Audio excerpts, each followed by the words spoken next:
I'm Harrie. I'm the director of Flight for UK. And I am the comms officer for Flight for UK. All right, I'll ask you the first question, Anna. Why would you take the train if that means that you're spending longer on the journey than you do in the destination? That is such a good question, and that feels like a very natural question to ask if you look at the timings of a particular trip. So this has happened to me twice when I spent longer getting there and back than I have in the actual destination. So one of them was actually, this wasn't me specifically, this was my boyfriend at the time. So I went on a cycling trip that ended in Nice in the south of France, and he joined me by train to get to Nice. And we spent a nice day in Nice, and then we got the train back. So obviously for me, it was part of my holiday was the cycling, and just the getting back on the train was just the going home bit. But for him, he spent an entire day on a train. He spent one day in Nice, and then spent the entire next day on a train again. So that's like twice as long on the train as it was in the destination.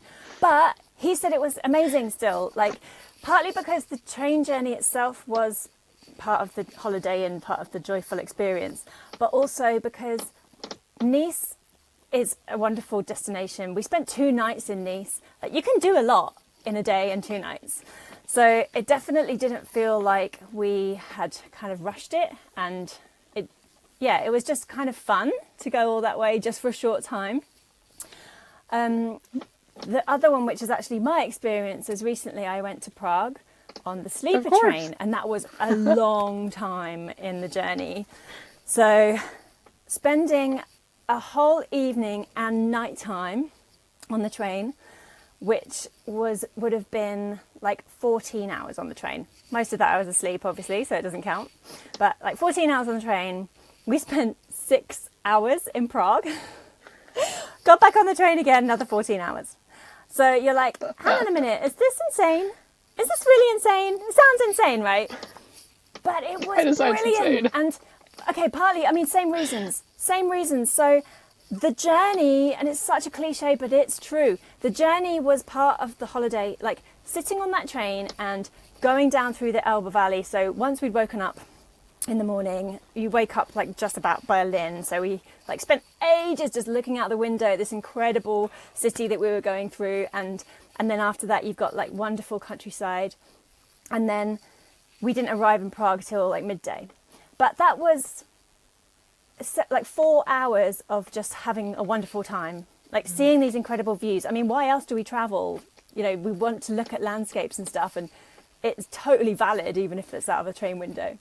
So it's, that like the cliche is true, the journey is genuinely part of it. Absolutely. So by the time we got to Prague, it already felt like we'd already been on holiday for like an entire day. And then similar to with Nice, like Prague's a really cool place, and you can get the feel for a city in just 6 hours or a short amount of time. We went for lunch, we went to the shops, we went to the Old Town, we walked across the famous Charles Bridge, we went down to the river, we went up to the castle, like we bought some Czech food, like we just did all the stuff that you would do, and typically you probably spread this over more time, but you don't need that long if you're just going to do a little bit of each one. And so we felt like we'd got a really good picture of what Prague was like. And then we just got back on the train and came home again, and it felt absolutely wild that we'd gone so far for so quickly, and it didn't matter at all that we hadn't spent a whole day or 2 or 3 in Prague. Yeah. It was just like, it was as good as any other trip that I've ever been on, you know? It sounds, yeah, insane, but so fun. And you're so right, 'cause even I feel that way in layovers, like when I've got gaps between trains. I was just in Lille for 3+ hours on my last journey, and I felt like I got a really good taste for the city in that time. It was fantastic. Okay, so Harrie, my question for you is, this is such a thing, isn't it? Like, so regardless of how long you spend in your destination, once you've finished your holiday, don't you feel like you just want to get home? Like, isn't it annoying that you've got an entire day's worth of travel ahead? Don't you just want to get home? Honestly, the last trip I took, I absolutely felt that feeling just before I boarded the train. And I had 26, nearly 27 hours of train travel ahead of me from the south of France all the way to the Highlands of Scotland. So yeah, when I was about to board my train and I was saying goodbye to my family, I thought to myself, you know what? Yeah, I kind of just want to be home already. But actually, it was really nice. By the time I hopped on the train, that feeling dissipated so fast because I was really enjoying being present and having time to kind of disconnect from my holiday, to say goodbye to my holiday, to emotionally process my holiday, if you will. And it was a real joy getting to kind of look up from my computer where I was doing work on and watch the landscape slowly change from this arid vineyard packed and lavender field packed south of France to like the lush greenery that you get the further north you go. And then, of course, like getting into London, hopping on the sleeper train, and then waking up in the Highlands and just feeling that whole journey. And by the time I got back, I felt so well rested. It didn't feel like I'd just taken 26 hours of travel. Because if someone said to me, oh, 26 hours of travel, I would think that sounds exhausting and really unenjoyable. But actually, it Yeah, was I'm not super, doing yeah, that. I don't want to do that. But actually, it was so relaxing. I got to get some work done. I read a lot of books. I didn't actually even have time for boredom, which is quite impressive in and of itself, considering the length of time. I got a pretty decent night's sleep on the sleeper train. And by the time I arrived in Fort William, I actually felt ready to rejoin the real world, if that makes sense. I Yeah. felt prepared to say goodbye to the whole day. Yeah, I'm I know here. Yeah. exactly what you mean. I kind of felt the same with Nice because because it was a cycle trip, so I'd actually cycled there from London, and I spent the whole time on the train, like, on the whole trip sort of raveled itself back up again, and I was like, oh yeah, I remember coming through this bit. Oh yeah, that was that Yeah. bit, and physically seeing it was just so immense and such an incredible part of it. And I was like, if I was on a plane, none of that, you don't get that experience. You can't see anything. You can't see what Yeah. you've travelled through, you know? Yeah. Absolutely. Even just the stop-offs of like the difference between being in the south of France to then being in the north in Lille to then crossing the channel and being in London, especially when it comes to weather, because I was in a tiny t-shirt and shorts in the south of France and then I was wrapped up in multiple layers by the time I got Yeah. back to But you just Scotland. gradually So even change, just right? feeling the way the weather changes. Yeah, yeah, you just add a layer on here, add a layer Yeah. on there. Yeah. Nice. But no, I don't think, I think that feeling dissipates really fast, and actually a long journey home is really relaxing and kind of good for the soul. Good for the soul. Nice. All right, I'll ask you another question. Why would I take all day to travel on trains when it would only take me like 2 hours to fly Okay. somewhere? Again, really understandable question. And I'm going to use my trip to Lake Como to illustrate this one because I went with my boyfriend who hadn't done long train travel before, and he felt exactly that. Obviously, he was really up for it because we were together and we were going to have we just had a great holiday. But it still was a bit like, oh my God, kind of similar to you, I suppose. Like you sort of just want to be home already. But just to illustrate the reality of traveling by train versus flying. So we left our hotel at like 9 a.m. because our train was at 9:30 a.m. So we got up like earlier than you might want to on holiday, but not madly, and went to the station, like because we literally walked to the station because it's in the same town that we were. We went to Como station. And then we got on the train, and there were 6 trains, which does also sound like a nightmare, but each one, like the connections were fine. You know, you just wait 10 minutes and step across the platform and you're on your next train sort of thing. So it ran really smoothly, which definitely helped. But my overall feeling was we got home at like 7, we got home at 7 p.m. our time. So that's 9 hours in total because you lose the hour from crossing from France to England. And so it was like, it was definitely a full day of travel. But if we'd flown, we would have maybe left the hotel like an hour later, but it doesn't make much difference when you're just getting up in the morning and No, exactly. But we would have had to have got a taxi or a train or a bus to the airport, which is in Milan. Oh my So that's gosh, already an hour yeah. away. So you've travelled an hour. Like we literally walked to the station. It took 10 minutes. So you're travelling to this airport. You're having your transfer. That's extra time. And then of course you have to wait for however long it is before you get on your flight. So some of the airports, if they're fairly small, you don't have to have a mad check-in time, but let's say 2 hours just to be on the safe side. Whereas for the train, you can literally arrive the minute before, and I wouldn't do that, but 5 minutes is fine. So let's say, leaving the hotel at 10, that's an hour to get to Milan, 11 a.m. So you've got like a 1 p.m. flight, or maybe a 1:30 flight. You've just got a little bit of food in the airport. So it's a 2-hour flight. So that's 3:30, but then it's 2:30 back in the UK because of the time change. So then you've got to get back from the airport. So let's say we landed in Stansted. Stansted Express is pretty quick. That's going to take another hour or so to get back to where we live. So all in all, it's pretty good. You're home like 3:34. Definitely earlier than you would if you were traveling by train. But here's the thing. When you get home from holiday, you're not going to do anything. Like, what are you going to spend the rest of the day doing? Unpacking, if you can, if you want to. Chill out, like have a beer, have a cup of tea, like sort through all your photos and basically crash because you've just finished your holiday. And it's the same. So you're not gaining any time. It's still a travel day. Like the whole day is still spent traveling. The evening you might watch a film, like just to chill after your holiday, get ready for work for the next day, whatever it is. Those are all the same things that you're going to be doing if you're traveling by train. Exactly. And the difference is, as you just pointed out, the actual travel is more relaxing. So you don't necessarily even feel the need to chill when you get home because you're fine. You've been chilling the whole day. So I think it's so easy to look at the times side by side and go, oh my God, 9 hours, that's insane. And that sounds like a nightmare compared to 2 hours. It's a 2-hour flight. You're like, but be real. You're still spending the day traveling, Absolutely. right? It's still a travel day. It's all about perspective, really. Yeah, and that is such an excellent way of putting it because, all you want to do after you get home is just kind of like kick back, even though you've been on holiday. You kind of want like a holiday from your holiday sometimes, but I don't know. I don't feel that way when I've taken a train. I know, how fun is that? So my next question for you kind of already hinted at this, but it's along those lines.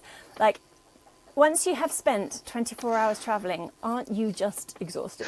Surprisingly, no. Which I do feel like I covered before, but genuinely, like, I think if you said to me, would you rather spend like 24 hours flying somewhere or 24 hours of train travel, I would always say 24 hours of train travel, like carbon stuff aside, because 24 hours of plane travel is always going to suck. Even 2 hours of plane travel is going to suck. I would take 24 hours of train travel over 2 or 3 hours on a plane any day because it is so much more relaxing. You can do so much more, which sounds counterintuitive because like you're on a train, but you actually can do so much more on a train. Like, not just because most of the time you've got access to Wi-Fi or data. If you've got access to that, you can plug your computer in, you can do whatever you want on that, like reading books. You've got more space and more comfort. You can normally go to like a lot of trains in Europe, or even like the Eurostar, have cafes that you can pop into on the train and get a little bite to eat.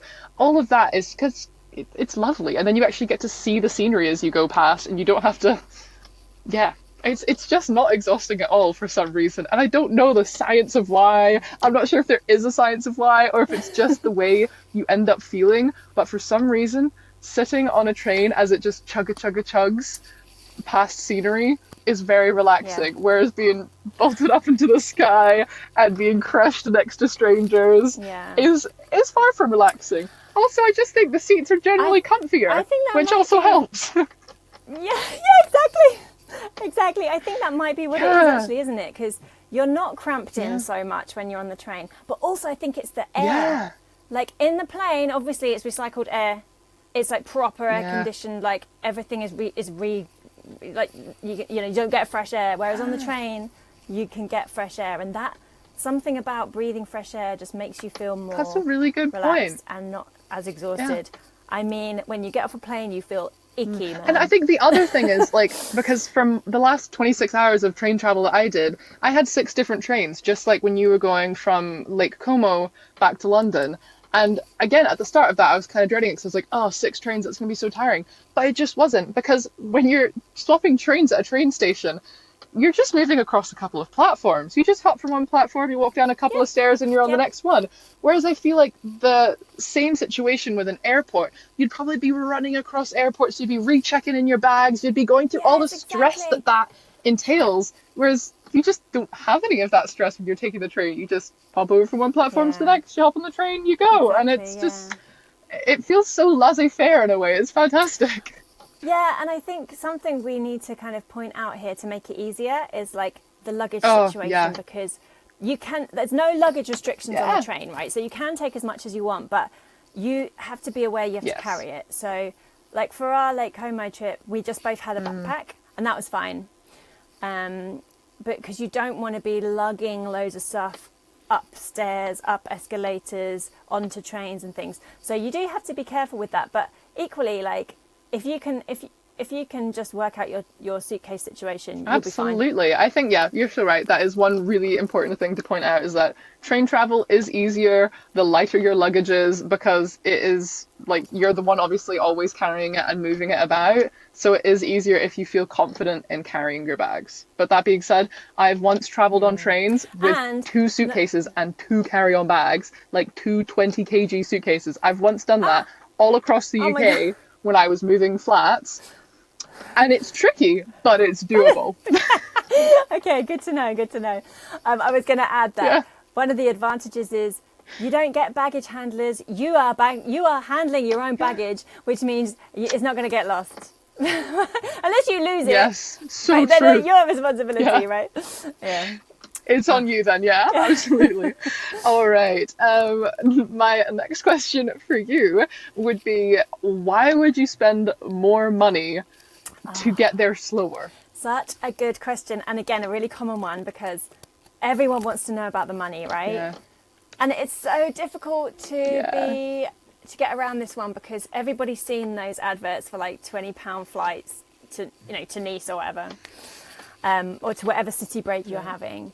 Whereas if you look at the trains, you're like, what? I'm not paying £600 for that. So here's a tip. Don't ever pay £600 for your holiday. If you're taking a holiday by train, always, if it's starting to stack up, always go with Interrail because that's got a top price.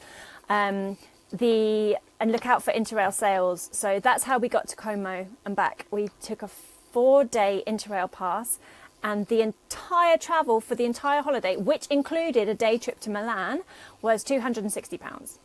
So I looked it up. And if we'd flown that week, it would have been 150. So that's the flight, the transfers, and then the extras. But it doesn't include like all the food you have to buy in the airport. Like we could take our own food on the train, right? Anyway, so Yeah. I know it's not the same. 150 is different to 260, but I am very happy to pay an extra £100 or so for the comfort, experience, and the nicer journey. I think that's reasonable. I think if you're looking at like Absolutely. 10 times more expensive, then it's harder to get your head around it. But we do really have to remember sure. that the headline price is never what you pay. And just as like an illustration, I went to Lyon once with a couple of colleagues and I took the ferry, I took the train, and one of my colleagues flew. And I spoke to him about it when we arrived and he was like, oh yeah, I just couldn't afford the train. So I said, oh, how much did you pay to get here? And he said, oh, my flight was 55 quid or something. And I said, okay, but how much was your journey? So by the time we added it all up, and by the time we'd included all the extra stuff, which is the transfer, like airport parking, whatever it is, you have to pay to get to the airport. It's really expensive. And we worked it out. It had cost him over £100 to get there, and it cost me 85. And I was like, mate, you've been done. You know, so you have to remember that your flight price that's not it. It's going to be more than that. Exactly. There's always hidden costs with flight prices, and like lesser so when it comes to trains and other forms of transport. Exactly. For sure. Yeah, exactly. Yeah. So, Harry, my next question for you is about the nervousness some people might feel about travelling by train, especially if there's loads of connections, because a couple of people have said to me, oh, I'd like to try train travel, but like that journey of having to get 6 different trains, I wouldn't want to risk it, because what if one of them's delayed? What if something goes wrong? So that's the question.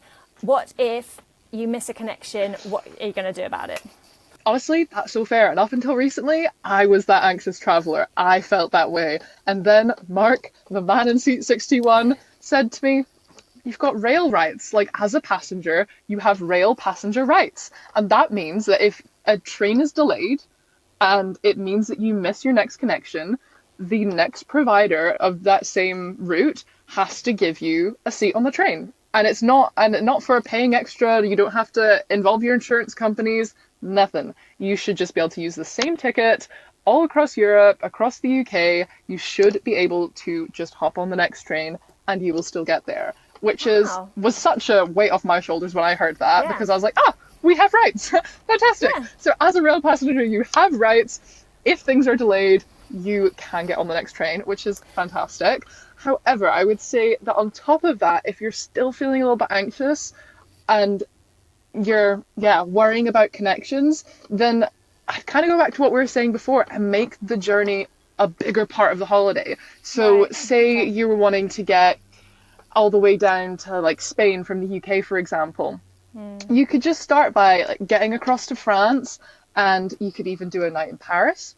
And then the next day you could do a train down to the south of France, say, spend a night there, and then you could hop all the way across to Spain. You can break things down into chunks if that's going to make your holiday more relaxing for you, because you're not worrying about the connections. But even still, don't worry about the connections. You have rights, and people are there to help you out. The ticket booth officers are lovely. The train drivers are lovely. They don't want to see stressed people, so Yeah. they'll point you in the right direction. They'll help you That's so out. reassuring. And I wonder if It really I is.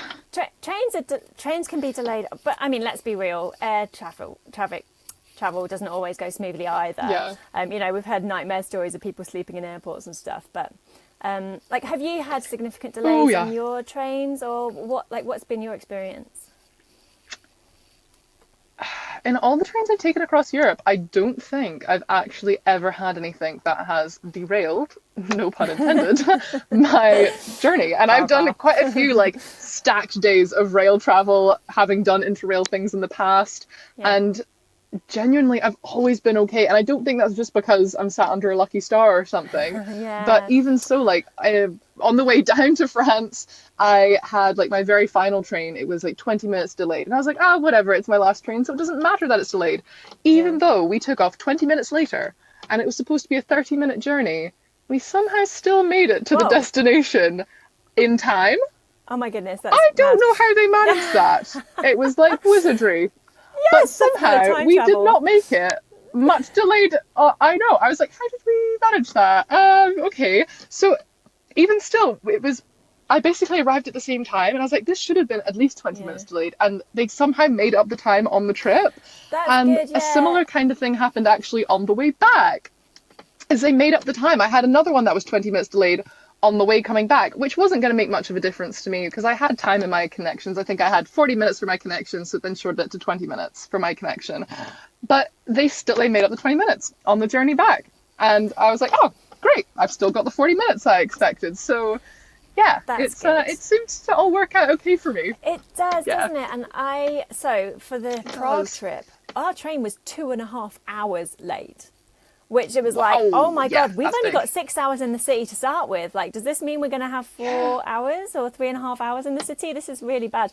But because it's an overnight train, it just made up the time overnight. And by the time we came into Berlin in the morning, we were only 1 hour behind schedule. And then by the time we got to Prague, we were only 30 minutes behind schedule. And we were like, what's 30 minutes? It's fine. And I think that might be actually one of the benefits of long journeys anyway. There's the potential to make up that time, especially by train. Yeah. Especially night trains, because they kind of are scheduled to go a bit slower, so they can just increase their speed slightly to pick up time, and then not, so it doesn't spoil things too much. But yeah, the Como trip, we because we had those 6 trains, and some of our connections were 10 minutes, so we were just thinking, eek, this might not go right. Everything was perfect until we got to our train that we had to change onto the Eurostar in Paris, which was 45 minutes delayed, right? Which is a significant delay because we only had an hour and a half connection anyway. And you have to be at the Eurostar 45 minutes before. So we were like, oh my God, We ran, we ran. So luckily it was Gare de l'Est to Gare du Nord, which are literally next to each other in Paris.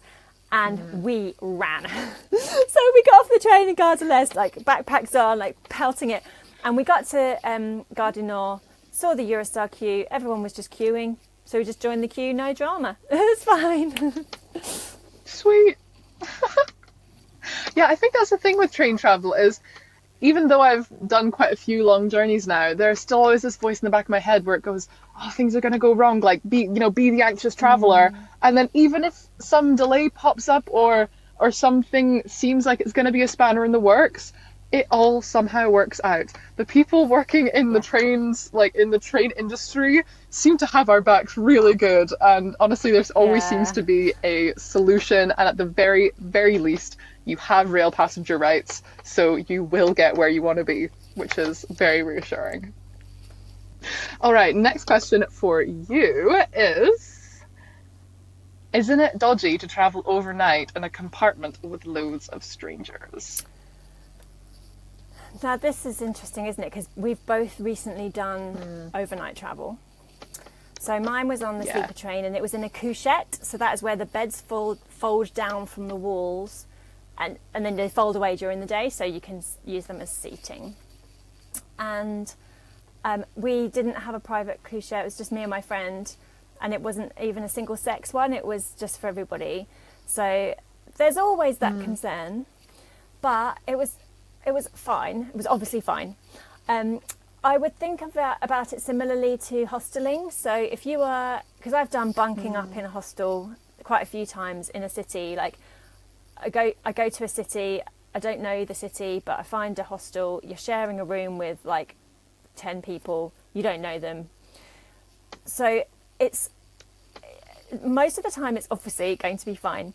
Something I did do on the sleeper train is I made sure that I just had my valuables by my head, and I put my I put my actual purse and my phone inside my sleeping bag with me, because I didn't want anything to happen. But and that was quite reassuring, because it meant if someone came in during the night because they were embarking at a different station, so they were in after we'd all gone to sleep, so they could have really easily gone through our stuff without us noticing. But all my stuff was with like next to my body. Yeah. So I would recommend that. Like that was enough to put my mind at rest, Yeah. But then it's different because you were just on a sleeper train in a seat. So what did you do with your stuff? You were asleep. Exactly. In the Caledonian sleeper train that I was on, they actually have little compartments above, like where you put your bags, and then just below there, they have compartments that you can lock, use like a lockbox. That can fit in computers, laptops, passports, wallets, whatever, and you set it up with your own little lock combination. So that's super reassuring, and obviously every seat has one assigned to it, which means, again, like you just have that peace of mind that if you have valuables on you, like I had quite a few valuables on me that I was a little bit like nervous to just leave there, and generally, like, I feel very safe on the Caledonian sleeper. I don't know, there's just something about it that all the people I've met on there tend to be like people going hiking, and I don't know, I would like, you're a hiker, I don't think you're gonna steal my stuff. But if you were feeling a little bit nervous, which is so understandable, then even in a seated option, there was a space for you to lock your things away, and that I was actually really impressed by. It really puts your mind at ease when you're sleeping. Yeah, for sure. Okay, so another question for you is about, because there's lots of connections with this type of travel, often, not always, but you're potentially getting lots of connections, often maybe in multiple countries. So, even if you speak the language in the country you're ultimately going to, you're going to be passing through different ones. So it's a high chance you're not going to speak the language everywhere. So what if you need help? Like if you're not sure which platform it is, or if it's delayed or anything, like what would be your advice for addressing those kinds of situations? That's so fair, because I don't speak French. So the first phrase I taught myself was, "Je suis désolé, je ne parle pas français," which is, I'm so sorry, I don't speak French.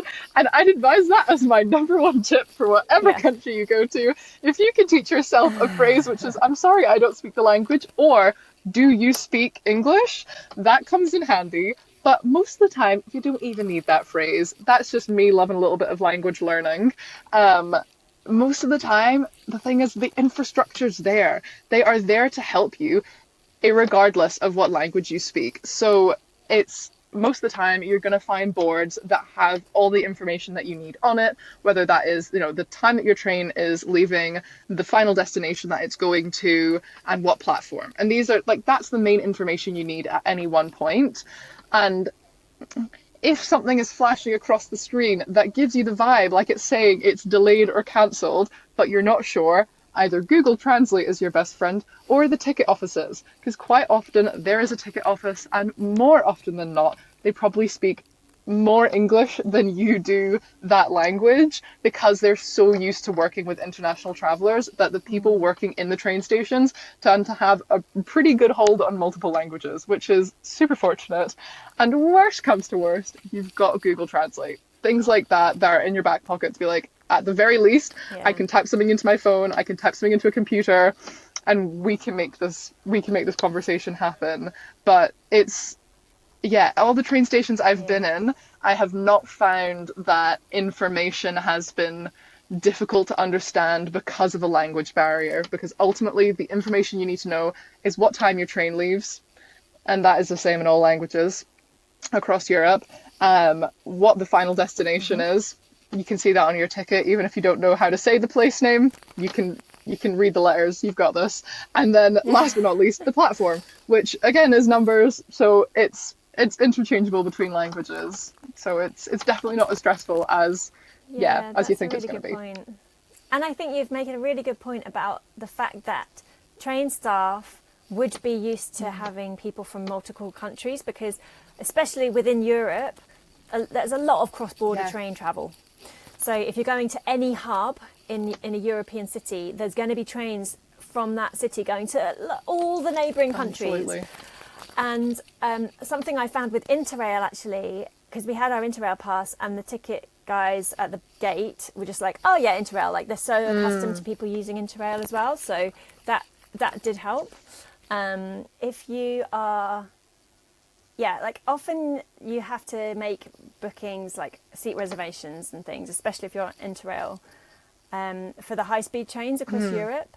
But there's definitely a benefit to travelling just on the slower trains, right? Because you don't need a seat reservation, you can just show up and get on whichever train. So you, because you had that experience recently, didn't you? Yes. Coming back from Montpellier. Did you say one of your trains was cancelled and then you were able to change your journey without any drama? Oh, yeah. I mean, I just assumed there was going to be drama. I don't know. I thought there was going to be drama, but there was no drama. I had a 9 o'clock train that was cancelled. So I just popped over to the ticket booth desk and I was like, hey, this has been cancelled, but if I don't catch it, then I'm going to miss all of these other trains. How am I going to get there? And they're like, oh, just catch the one that's 20 minutes prior. And I was like, oh, okay, sure. And then I popped on it, and the guy came along to scan my ticket, and there was a part of me thinking, oh, he's going to catch me out. He's going to know I don't belong on this train. And he scanned my ticket and he kept walking, and I went, oh, it really is okay to just be on this train. And I then rocked up to the next train station, and obviously I was there 20 minutes earlier. And in 4 minutes' time, the next train that I needed, going to the next destination I needed to go to, was leaving. Or I could wait another 30 minutes for the one I was supposed to get on. And so I just thought, I'll just go over to the platform that's leaving soon, because it's just there. So I just nip across the platform. And if I see any ticket officers, I'll just say, is it all right to go? Like, I'm booked for the next one, but can I just pop on this one? And they're like, oh, yeah, of course. It's a regional train. Like, all of the ticket prices for them, like, for this one and for the next one are the same. So we don't actually care which one you hop on. Just get on. I was like, okay, great. So I think that's quite a good thing to know. And I think it's, definitely. It's like, it's similar to here, actually. If we have, in the UK, if we have intercity trains, you do have to have a seat reservation on lots of them. Yeah. But if it's just a smaller train between towns, you can just hop on whichever one. And I found that really useful to know that, because it first of all sets your mind at rest. And then second of all, it just means that you have a bit more flexibility. So, and it's a bit cheaper as well. So if you're able to take it slow, then just use that. Use the local network. Don't have to do high-speed train. You don't have to get across Europe really, really fast. Obviously, the high-speed trains are amazing for if you want to go to Prague for lunch, for example. But you have also got the options to take those slower trains, which are often really fun, and that's where the local people are, and that's where you get those cultural experiences as well. So yeah, there's some really good options there. Absolutely. All right, and then final question for you: what about Australia? I love this question. So that's such a fun question, because people are like, I can't believe that if you don't fly, like, what about if you want to go to Australia? And I have to say, yes, there are places that you just don't get to if you don't fly. So I haven't flown for 15 years. I'm not intending to ever fly in my life ever again. And that means there are places I won't be able to visit, like Australia, like Japan, like Thailand, probably. I mean, I could sail there, right? It's possible. But there's also a huge number of places here in Europe and even in the UK that are brilliant to visit. And I'm not going to be able to go to all those either. Like, travel isn't just about the restrictions of the mode of transport. It's about the restrictions of how much money you have, how much time you have. We don't all have time and money to go to Australia anyway. Like, even if people fly, they might not go to Australia. Yeah, it's far away and it's expensive. It just feels like, I mean, I know it's not as easy as to say, oh, there are places here you can go instead, because they're not the same. Yeah. I do understand that, but they are equally as satisfying in other ways. And even with Europe, looking at kind of far away trips, city breaks, that kind of thing, you can find what you need from travel much closer to home than you think sometimes. So absolutely. What do we look for when we want to travel? We're looking for a new experience, a new place to explore, maybe some different food to the type that you're used to eating. Speaking to people like in their native place, like in a different language. We want good weather. We want to spend time with our loved ones. So all of these things we can get close to home. Absolutely. You can even get all of those in the UK. Yeah. I mean, some bakeries in Wales, they don't speak English. So I know I'm being flippant, but like all of the experiences that we're looking for when we talk about travel, you can find them really close to home, and it's not a restriction when you don't fly. It's just a different way of doing things. I think it's important to remember that. And oh, by the way, if we're really serious about asking about prices and stuff, like, if you can afford to go to Australia, mate, you can afford to get the train around Europe. So, it's just sort of looking at it differently. And I think when you think about different cultural experiences, which is what we so often want with travel, we want to go to new places, we want to have that different weather, we want all of these new experiences. The beauty of Europe is there is such a huge diversity in cultures, languages, traditions, landscapes, you name it, tucked into one continent. And you can reach all of that by train. Everywhere on this fantastic continent that is Europe is just a different morsel of amazingness to be discovered that is, sometimes I think undervalued because we live here. Maybe we take it for granted that actually there is so much on our doorstep, and you could spend a lifetime doing overland travel in Europe and still want to see more, and still have more places to go and more experiences to have. So we're very lucky. We've got a plethora of things right at our fingertips. I mean, we're so lucky. So lucky. Yeah. And even we can stretch that slightly, so we can go to Northern Africa easily without flying too. We can go to like the fringes of Asia if we're talking about like the ex-Soviet states. So there are, if we want that difference in cultural experience, which is valid, then you can still get that without flying. But what I was going to say, Harrie, is you have been to Australia, right? Yes. I guess it's great. Yeah, I mean, so I grew up in New Zealand. I have family who live in Australia, and so when I was young, we visited a few times to visit family. And absolutely, there is a lot of beautiful things about Australia. I am not going to have any Australian slander on here, despite being a Kiwi by birth. But it's Exactly, yeah. in my time and traveling around Europe as well. But I was going to ask you, because you Yeah, now live in Scotland, yeah. right? How great is Scotland? Oh my gosh, it's unreal. And if you're looking for incredible weather, incredible beaches, crystal clear waters, and doing all of that without any creepy crawlies or sharks, then Scotland is the place to go. It's a much safer, slightly colder version of Australia, really. I mean, and New Zealand. Do you know what? That seems like the perfect place to wrap this up. I hope we answered everyone's potential questions. I think we did. Yeah. Yeah, I kind of... do we have any concluding thoughts? What's your... Like, how would you sum up your attitude towards flight-free travel? Go. Go. I would say that it is not as stressful as you think it's going to be. It is far easier. It is far more relaxing than you think it's going to be. It is, yeah. It is easier than I expected it to be, for sure. And I think because flying has become a default for so many, we think that's the easy option. But not only do I actually think flying is more stressful and more difficult and less comfortable, but like it's also worse for the environment. So there's so many reasons that trains and other forms of sustainable transport are just nicer. Yeah, I totally agree. And obviously we are talking about the practicalities here, but fundamentally we're working on this issue because of the emissions. Yeah. And you can make such a huge saving if you don't fly. So we really want to encourage people to do that. I think my top tip or my big takeaway from this is that you kind of have to do it to really feel everything we've just been talking about.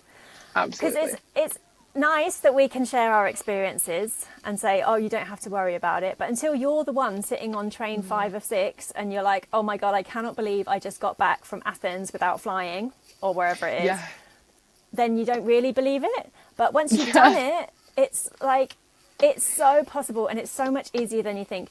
With the caveat that obviously things can go wrong. And some people I have heard have like tried a flight-free trip and it's been such a nightmare they're not going to try it again, which is a shame because you do think anything can go wrong at any time. If you happen to be unlucky enough to have like your one trip be a disaster, then that's really unlucky. But generally, and especially like the more you do it, you know, the more chance you have of it going right.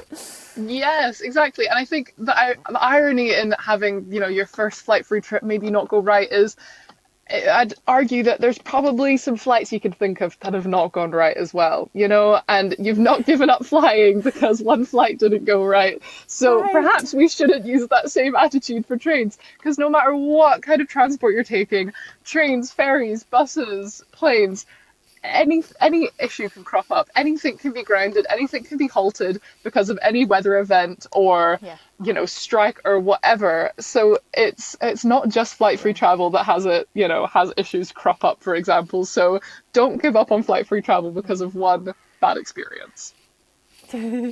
Exactly. Okay, well, thank you so much, Harrie. It's a pleasure to hear about your travels. Thank you, Anna. And let's do it again. Fantastic. All right.